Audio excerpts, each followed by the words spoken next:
Olá galera, tudo bom? Preparados para mais uma revisão aqui no Histórias do Carlão?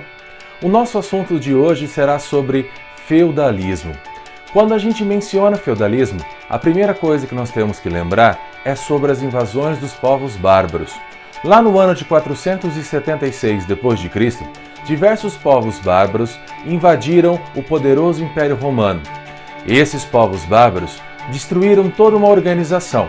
No entanto, um deles específico, chamado germânicos, foram responsáveis por se adaptarem ao antigo hábito romano, a se cristianizarem, e isso promoveu uma continuidade, em alguns aspectos, dos antigos hábitos dos romanos, como, por exemplo, as leis das 12 tábuas, as leis escritas, deram continuidade misturando um pouquinho sobre a cultura dos povos germânicos, ao qual eles possuíam um direito chamado consuetudinário, uma forma de direito ao qual eles passavam as tradições todas vias orais.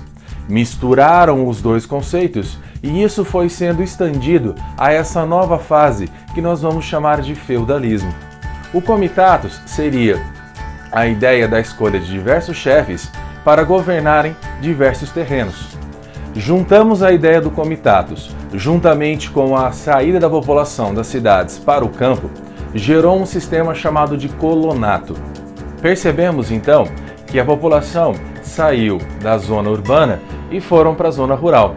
E nessa zona rural, vários generais, vários senhores, vários antigos nobres do Império Romano e também das características germânicas possuíam castelos, regiões fortificadas chamadas de vilas. Estas vilas começaram a receber essas pessoas saídas das invasões bárbaras, das zonas urbanas para as zonas rurais, e eles então passaram a realizar uma troca de serviços. E essa troca de serviços deu origem ao que nós vamos chamar de colonato. Estas relações entre colonos e esses senhores começou a dar algumas características muito próprias, surgindo um sistema econômico conhecido como feudalismo.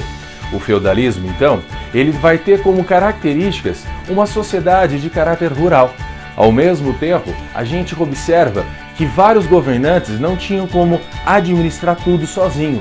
E ao distribuir essas funções para outros generais, para outros senhores, a gente percebe a ideia da descentralização de poder. Mediante isso, já que eles vão estar na zona rural, já que eles vão estar no campo, o que a gente percebe também? Que existe uma relação de troca, diminuindo assim o uso da moeda. Nossa, então a gente tem um sistema econômico quase todo montado? Sim.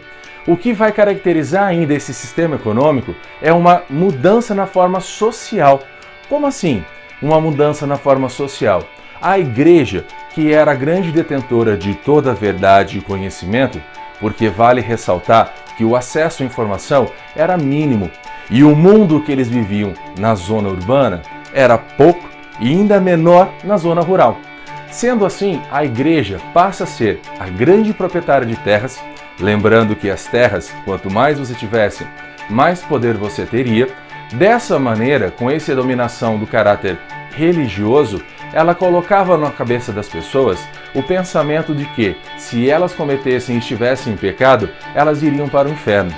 Então, cada boa ação que você fizesse para a igreja, você chegaria e deixaria um tijolinho lá no céu.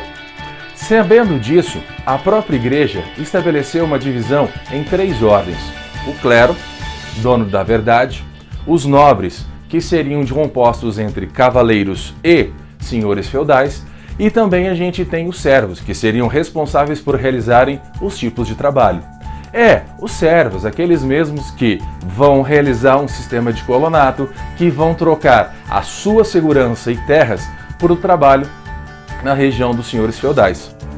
Pois é, o feudo ele era composto então por 3 partes. Essas partes eram divididas em terras comunais, onde todos poderiam aproveitar. Nós vamos ter um manso senhorial, que seria o local onde tudo que fosse produzido ali era do senhor feudal. E aí depois, uma outra parte, eu vou ter o chamado manso servil, onde o servo acabaria trabalhando naquela parte para poder se sustentar. Só que eu preciso lembrar de uma situação que envolve essa relação entre o senhor feudal e, consequentemente, o servo. Por quê? As obrigações que o servo teria com o senhor feudal, elas eram uma pequena listinha extensa. Por exemplo, existia uma contribuição chamada de corvéia. O que é a corvéia, professor? A corvéia seria que o servo trabalharia de 3 a 4 dias nas terras do senhor feudal com o objetivo de plantar, colher e cuidar de todas essas regiões. Existia a talha, em que o servo daria 50% da sua colheita para o senhor feudal. Aí vem aquela pergunta: da onde vêm as sementes, da onde vêm as terras, da onde vêm todos os equipamentos para se produzir ali? Do senhor feudal. Sendo assim, o servo tinha que pagar um imposto chamado de banalidade para utilizar tudo isso. A mão morta era uma relação em que o servo deveria, mesmo que o patriarca da família dos servos viesse a óbito, o restante da família deveria vir e acabar o quê? Plantando, colhendo e cuidando das obrigações.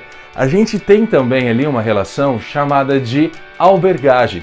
Se caso o senhor feudal aparecesse na sua casa, você sendo um servo, e ele solicitasse, você teria que deixá-la para que ele pudesse ocupá-lo. Bom, você falou dos servos e falou da igreja. Mas e esse senhor feudal? Qual era o poder que ele possuía?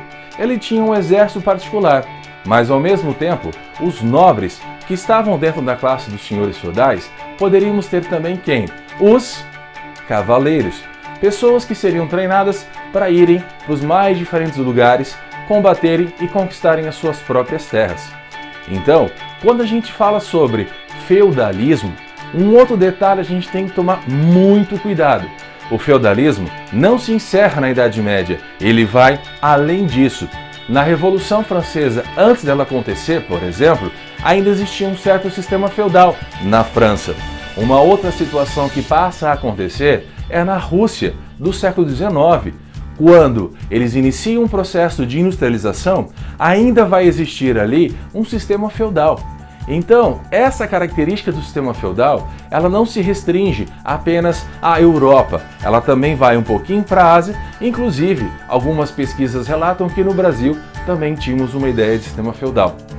Então, dentro desse sistema feudal, nós temos que lembrar que existiam 3 ordens. Dentro do sistema feudal, lembrar que era uma sociedade ruralizada, lembrar que dentro do feudalismo ou do sistema feudal, vários costumes dos povos germânicos foram introduzidos nos hábitos dos europeus, ok? E, claro, lembrando, a igreja era sempre a dona da verdade. Bom, galera, vou ficando por aqui com a nossa revisão. Qualquer coisa, a gente se encontra nas redes sociais. Aquele abraço, até mais!